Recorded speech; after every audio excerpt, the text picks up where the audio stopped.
Бұл бейнеролик 8-ші сыныпта биология пәні бойынша білім берудің жаңартылған мазмұнын енгізуді қолдау мақсатында құрылған. Берілген барлық ұсыныстар 4-ші тоқсандағы оқу мақсаттарын жүзеге асыруды қамтамасыз етеді. Биология бойынша 4-ші тоқсанда 5 бөлім: көбею, өсу және даму, тұқым қуалаушылық және өзгергіштік, биосфера, экожүйе, популяция және адам қызметінің сыртқы ортаға әсері қарастырылады.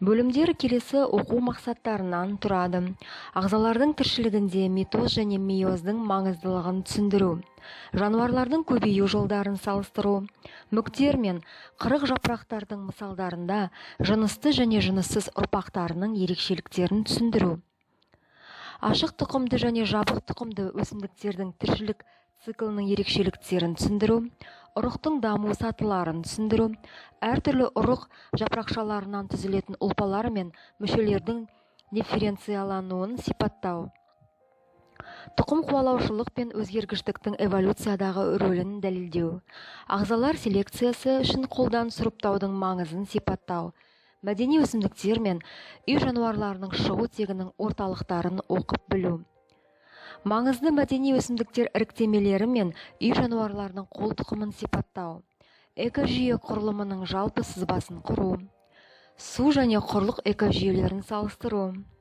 популяцияның негізгі қасиеттері мен құрылымдық ерекшеліктерін сипаттау, ағзалардың тіршілікке қабілеттілігінің әртүрлі стратегияларын зерттеу, популяция санының өзгеру себебін жыртқыш жемтік қарым-қатынас түрі мысалында қарастыру, тірі ағзалардың өзара қарым-қатынас түрлерін сипаттау, қоршаған орта жағдайларының өзгеруіне ағзалардың бейімделу механизмін түсіндіру, биологиялық әртүрлілікті сақтаудың және қолдауды қажеттіліктің себептерін талқылау, дүниежүзілік тұқым қорының маңызын бағалау, Қазақстан территориясында экологиялық проблемалардың туындау себептерін түсіндіру. Барлығы 16 оқу мақсаты. 15 сабақтың барысында оқытылады және бір сабақ 90 соңында жиынтық бағалау жұмысын жүргізуге беріледі. Бұл видеода біз ұзақ мерзімді жоспардағы екі бөлімнің, яғни биосфера, экожүйе, популяция және көбею бөлімдеріндегі оқу мақсаттарына нәтижелі қол жеткізуге бағытталған ұсыныстарды қарастырамыз. Оқытудың алдында ұзақ мерзімді жоспардағы әр бөлім бойынша оқушылардың алдыңғы білімдеріне назар аудару қажет. Мысалы, 4-ші тоқсанның 1-ші бөлімі көбею бойынша оқушылар білуге тиісті.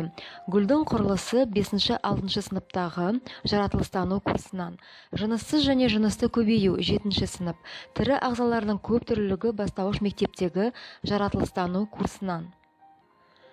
Көбею бөлімі бойынша митоз, мейоз, митоз және мейоздың биологиялық маңыздылығы, жануарлардың көбею түрлері, жыныссыз көбею түрлері, жынысты көбею тақырыптарынан қарастырмас бұрын оқушылардың алдыңғы білімдерін анықтау қажет және жыныссыз, жынысты көбею туралы түсініктерді негізге ала отырып, оқу материалдарын құрастыру керек. Сонымен қатар, 8-ші сыныпта география пәні бойынша пәнаралық байланысты, жер бетіндегі тірі ағзалардың барлық аймақта таралуы және ағзалардың алуан түрлілігі мен санына қатысты болуынан көруге болады.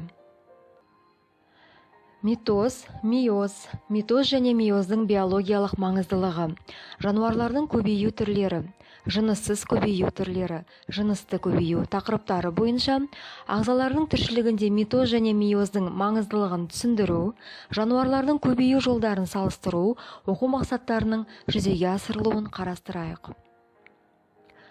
Бұл оқу мақсаттарын жүзеге асыру үшін 1 сағат уақыт бөлу ұсынылады. Бірақ сағат санын бөлу сыныптардың оқу қабілеттерінің ерекшелігіне байланысты екендігін ескеру керек. Жаңа тақырыпты оқыту алдында оқу мақсаттары мен бағалау критерийлеріне оқушылардың назарын аударуға ұсынылады. Олар проектордың слайдтарында, тақтада немесе принтерде басып шығарылған, тақтада жабыстырылған болуы мүмкін. Бұл оқушылардың білімін және сабақтан күтілетін нәтижелерді жүйелеуге ықпал етеді. Сонымен бірге, сабақтың соңында сабақты қорытындылау, оқу мақсаттарына жету кезінде қол жеткізген жетістіктерді анықтау үшін оқу мақсаттарына және бағалау критерийлеріне қайта оралып, бекіту үшін өте пайдалы.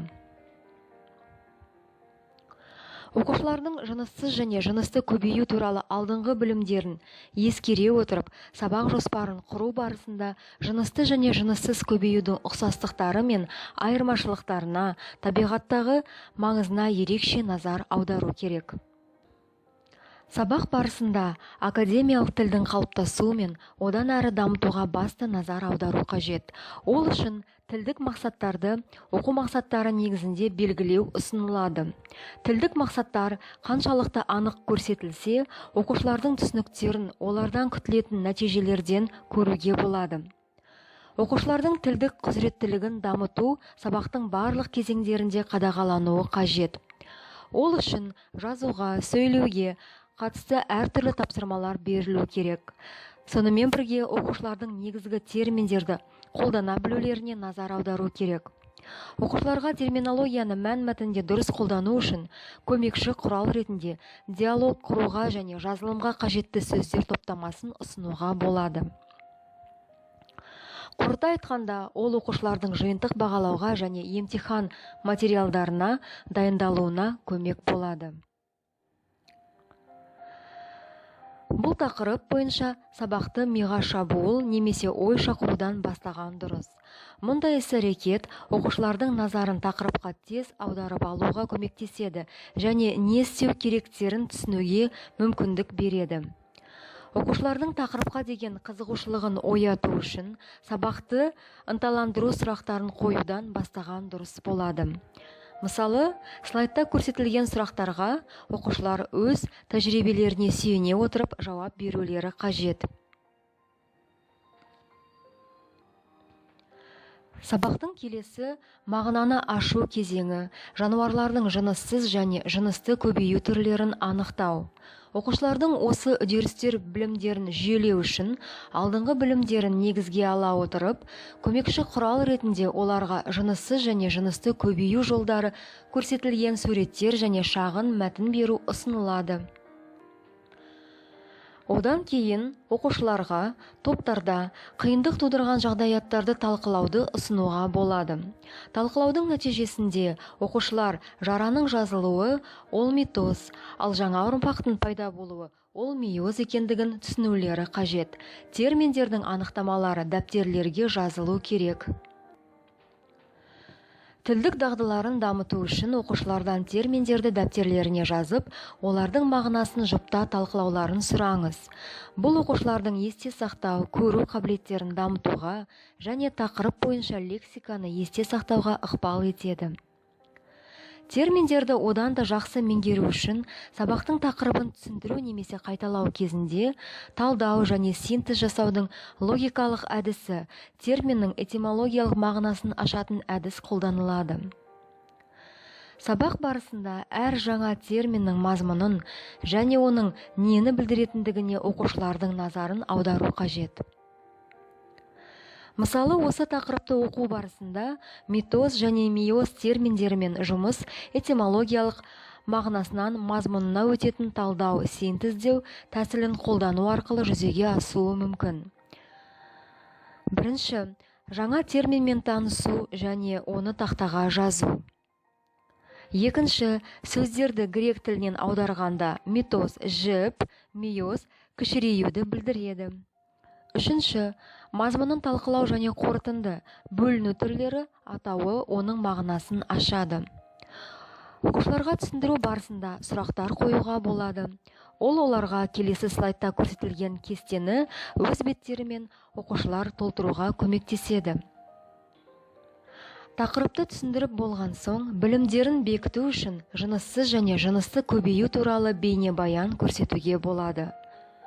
Оқушыларға бейнебаянды көру барысында дәптерлеріне қысқаша ақпарат жазып алуларын ұсыныңыз.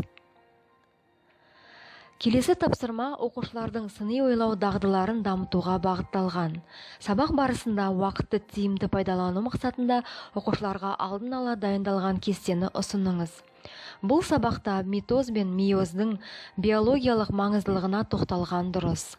Бірақ бұл үдерістердің маңызына тереңдетіліп тоқталудың қажеті жоқ. Бұл үдерістер жоғарғы сыныптарда толық қарастырылады. Дұрыс жауаптарды көрсетпес бұрын, барлық оқушылар тапсырманы орындағанына көз жеткізіп алыңыз және жұмыстарын оқушыларға өзара тексеруді ұсыныңыз.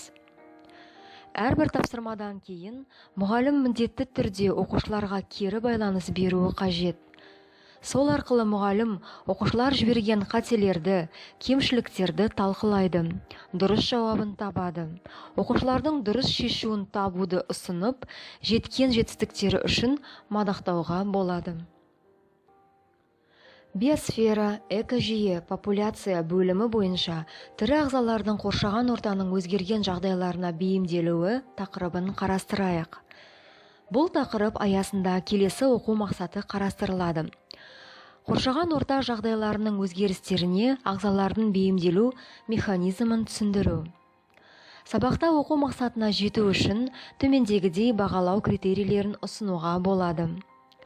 Қоршаған ортаның өзгеру жағдайларына тірі ағзалардың түрлі бейімделу түрлерін сипаттайды. Жануарлардың мінез-құлықтық және физиологиялық бейімделу түрлерін салыстырады. Ағзалардың тіршілікті сақтау стратегияларының артықшылықтары мен кемшіліктерін түсіндіреді. Жоғарыда айтып кеткендей, оқушылардың тілдік дағдыларын дамыту үшін тілдік мақсаттарды, терминдердің тізімін және диалог құруға және жазылымға қажетті сөздер топтамасын тақырыпқа сәйкес құрастыру керек.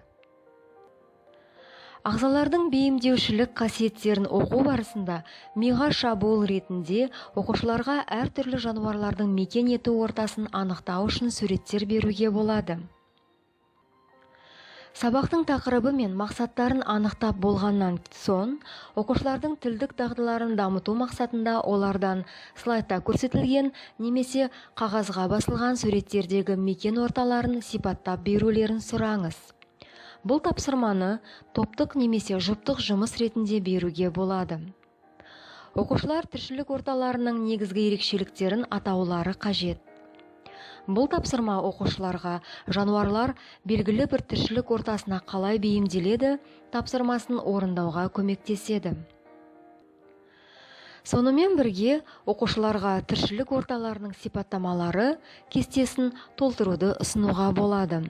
Бұл кесте оқушыларға жануарлардың белгілі бір мекен ортасына бейімделуіне қажет болатын ерекшеліктерді анықтауға көмектеседі. Оқушылар кестені толтырып болған соң, 1-2 минут жұпта өзара ақпарат алмасуларына уақыт беріңіз. Одан соң, тақтада көрсетілген дұрыс жауаптары мен салыстыруларын сұраңыз. Бұл іс-әрекет оқушылардың өз сыныптастарын оқыту арқылы білім алуларына көмектеседі. Оқытудың тиімді түрі болып табылады. Оқушылардың тыңдай білу дағдыларын дамыту мақсатында бейнебаян қарау ұсынылады.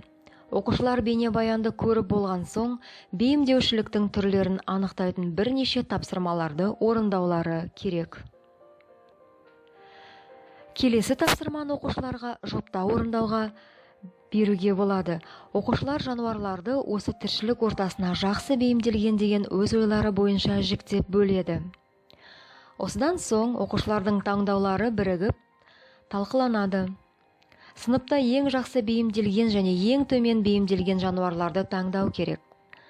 Сабақ уақытын тиімді пайдалану үшін сыныпты алдын ала бірнеше топқа бөліп алу қажет, және әр топ өз таңдауын жасайды.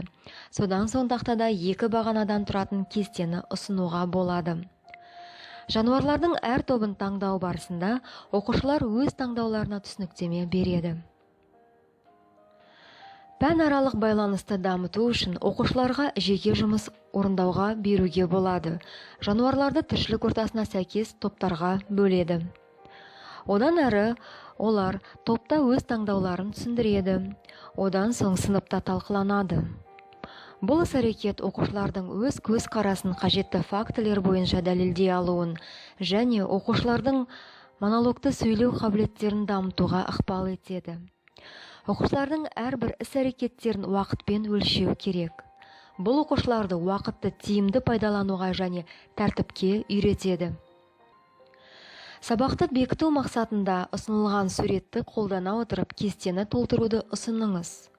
Бұл жұмыс оқушылардың сабақ барысында орындаған тапсырмаларымен өте тығыз байланысты. Сондықтан, тапсырманы қалыптастырушы бағалау жұмысы ретінде қолдануға болады. Орындалған тапсырмалардың дұрыстығын тез арада тексеру үшін оқушыларға жұпта өзара бағалауды ұсыныңыз. Дифференциация ретінде кейбір оқушыларға көмек беруге болады. Ол, мысалы, жануарларды сипаттайтын шамалы мәтін болуы мүмкін. Ол мәтіннен оқушы өзіне қажетті ақпаратты алады, немесе жартылай толтырылған кесте ұсынуға болады. Алдыңғы тапсырмалар сияқты, бұл тапсырма да оқушылардың логикалық ойлау қабілетін дамытады және фактілер мен бастапқы деректерді салыстыра алу қабілеттерін дамытады. Үй тапсырмасы ретінде оқушыларға өздері тұратын аймақтағы жануарлардың бейімделу ерекшеліктерін сипаттауды тапсыруға болады. Назарларыңызға рахмет. Төменде жеке көрсетілген жиекте өз пікірлеріңізді және сұрақтарыңызды қалдыруға болады.